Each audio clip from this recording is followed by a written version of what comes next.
अपनी कायरता को आने वाली पीढ़ी पर लाद कर जाना चाहते हो, ये सच है। तुम तो शांति से चले जाओ, आगे आने वाली हमारी जो पीढ़ी है जिसको तुम पैदा करके जा रहे हो धर्म युद्ध के लिए, वो संकट में पड़ेगी।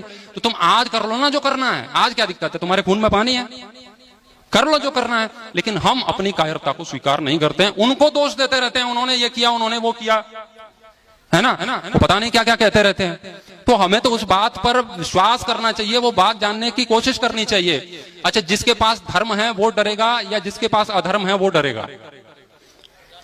अधर्म है वो डरेगा ना। तो डर कौन रहा है? कौन डर रहा है? अरे धर्म वाला डरता ही नहीं है, तो ये क्यों करोगे धर्म वाला डर रहा है? वो तो डरता ही नहीं है ना। तो जो डरता है वो कौन है? अधर्मी। डरता है वो अधर्मी है ना। हिंदू डर रहा है कि नहीं डर रहा है?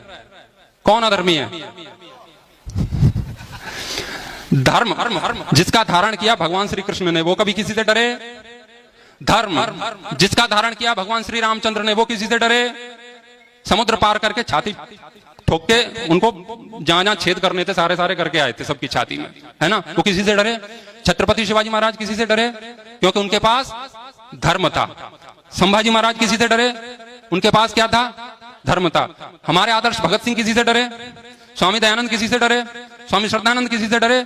नहीं डरे, क्योंकि इनके पास धर्म था। और हम कह रहे हैं ना, हम सनातनी हैं, गर्व से कहो हम सनातनी हैं। हमारे अंदर सनातन का अंश भी नहीं है। मैं तो कहता हूं जो डरता है वो सनातनी कैसे हो सकता है? जिससे जो लोग डरते हैं, अधर्मी कुकर्मी डरते हैं, वो सनातनी होता है। अच्छा, राम से दुश्मन डरते थे या राम जी उनसे डरते थे? राक्षस डरते थे ना। तो जब जो लोग ऐसी घोषणा कर रहे हैं कि हम तो हिंदू हैं, हम तो बड़े पवित्र हैं, बहुत ऊंचे हैं, तुम डर रहे हो, अपने आप को देव मानुष बता रहे हो, तो राक्षसों से तुम डर रहे हो, तो तुम अपने आप में अंदर खोजो कि तुम्हारे अंदर ये कायरता का अंश कहां से आया है, कहां से ये बीज आया तुम्हारे अंदर। उनकी किताबों में तो ये लिखा है। क्या लिखा है? काफिर को मार दो, कत्ल कर दो, ठीक है। उसकी परिभाषाएं वो दूसरी बताते हैं, ऐसा नहीं है वैसा नहीं है। हालांकि वो दूसरी अच्छी वाली कुरान कौन सी है वो मुझे नहीं मिली। लोग कहते हैं कि वो ऐसा मतलब नहीं है कुरान का, लेकिन वो कैसा मतलब है वो तो मुझे आज तक नहीं मिला है, कोई मौलवी ने नहीं मिला। कोई कहीं सुन रहा हो भैया तो वो मुझे अभी भी मतलब इसका समझा सकता है ना। तो वो चीजें वहां पर नहीं है, लेकिन हम उनको कह रहे हैं कि उनकी किताबों में ये लिखा है। क्या लिखा है? कि काफिरों को जहां पाओ कत्ल कर दो, है ना। जब उनके जो नापाक दिन, पाक दिन, है ना, बीत जाए तो जो भी घात लगा कर गए बैठ जाओ, उनको काट दो, मार दो। उनकी किताबों में ये लिखा है। वो दिन रात उसको यही पढ़ते हैं, वही याद करते हैं, तो इसलिए उनमें ये साहस आता है, वो आता है। अच्छा, तुम्हारी किताबों में क्या लिखा है? तुम्हारे पास क्या है? प्रेम पत्र? तुम्हारे पास क्या है? लव के कुछ कोट्स हैं क्या इंस्टाग्राम के?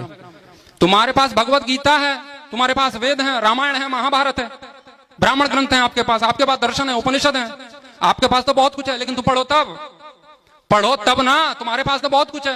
वेद तो कहता है इंद्रम वर्धन तो अप्तुरः कृण्वन्तो विश्वमारं अपघ्नन्तो रावणः। अपने आप को श्रेष्ठ बनाओ, शत्रुओं का संहार करो, उनकी छाती पर चढ़ के अपना भगवा ध्वज गाड़ दो, ये कहता है वेद मंत्र तो। लेकिन हमने कभी पढ़ा नहीं।